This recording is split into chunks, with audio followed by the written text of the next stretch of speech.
The Book of John. In the New Testament. Read from the New King James. John chapter 19 verse 1 through 42. So then Pilate took Jesus and scourged him. And the soldiers twisted a crown of thorns and put it on his head. And they put on him a purple robe. Then they said, "Hail, King of the Jews!" And they struck him with their hands. Pilate then went out again and said to them, "Behold, I am bringing him out to you, that you may know that I find no fault in him."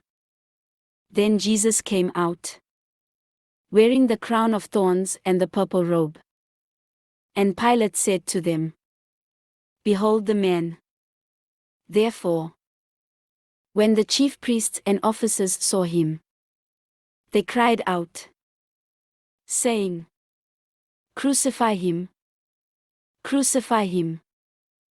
Pilate said to them, "You take him and crucify him, for I find no fault in him."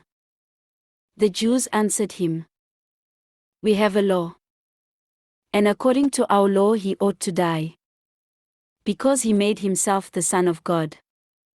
Therefore, when Pilate heard that saying, he was the more afraid, and went again into the praetorium, and said to Jesus, "Where are you from?"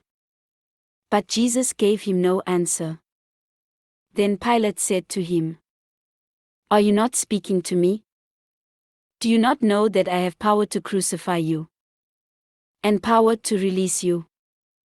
Jesus answered, "You could have no power at all against me unless it had been given you from above. Therefore the one who delivered me to you has the greater sin." From then on Pilate sought to release him. But the Jews cried out, saying, "If you let this man go, you are not Caesar's friend. Whoever makes himself a king speaks against Caesar." When Pilate therefore heard that saying, he brought Jesus out and sat down in the judgment seat in a place that is called the Pavement, but in Hebrew, Gabbatha.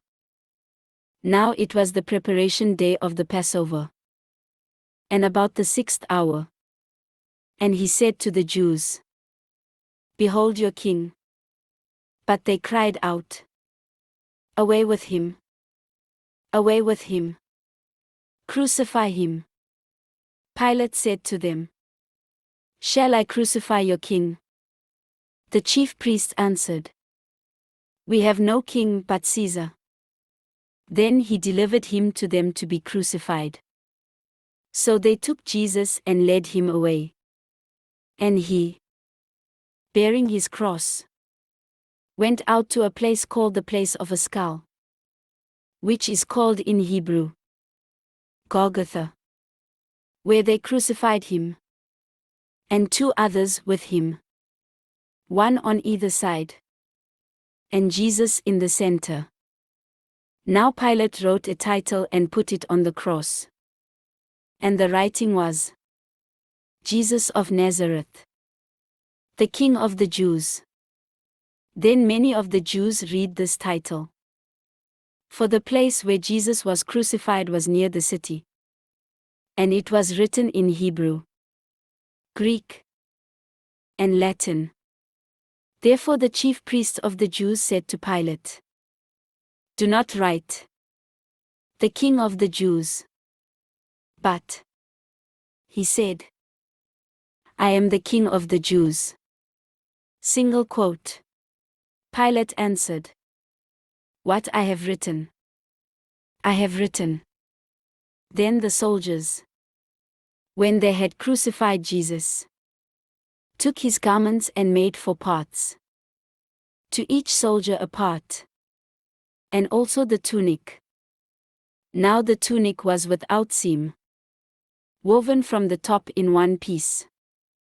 They said therefore among themselves, "Let us not tear it, but cast lots for it, whose it shall be," that the scripture might be fulfilled which says, They divided my garments among them, and for my clothing they cast lots. Therefore the soldiers did these things. Now there stood by the cross of Jesus his mother, and his mother's sister, Mary the wife of Clopas, and Mary Magdalene. When Jesus therefore saw his mother, and the disciple whom he loved standing by, he said to his mother, "Woman, behold your son." Then he said to the disciple, "Behold your mother." And from that hour that disciple took her to his own home. After this, Jesus, knowing that all things were now accomplished, that the scripture might be fulfilled, said, "I thirst." Now a vessel full of sour wine was sitting there. And they filled a sponge with sour wine, put it on hyssop, and put it to his mouth. So when Jesus had received the sour wine, he said, "It is finished." And bowing his head, he gave up his spirit. Therefore, because it was the preparation day, that the bodies should not remain on the cross on the Sabbath, for that Sabbath was a high day, the Jews asked Pilate that their legs might be broken, and that they might be taken away. Then the soldiers came and broke the legs of the first and of the other who was crucified with him. But when they came to Jesus and saw that he was already dead, they did not break his legs. But one of the soldiers pierced his side with a spear. And immediately blood and water came out.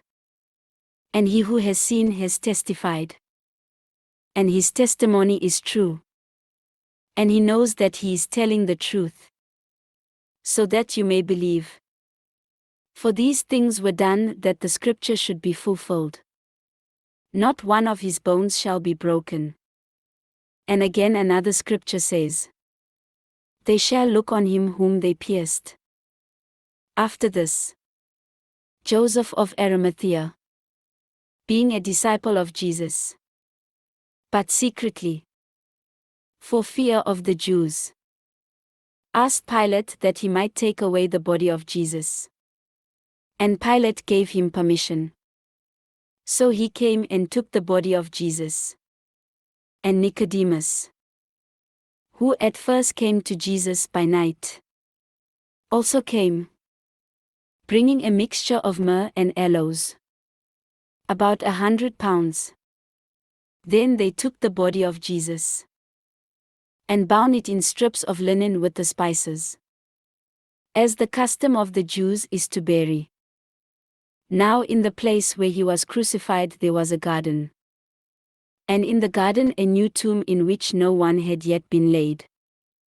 So there they laid Jesus, because of the Jews' preparation day, for the tomb was nearby.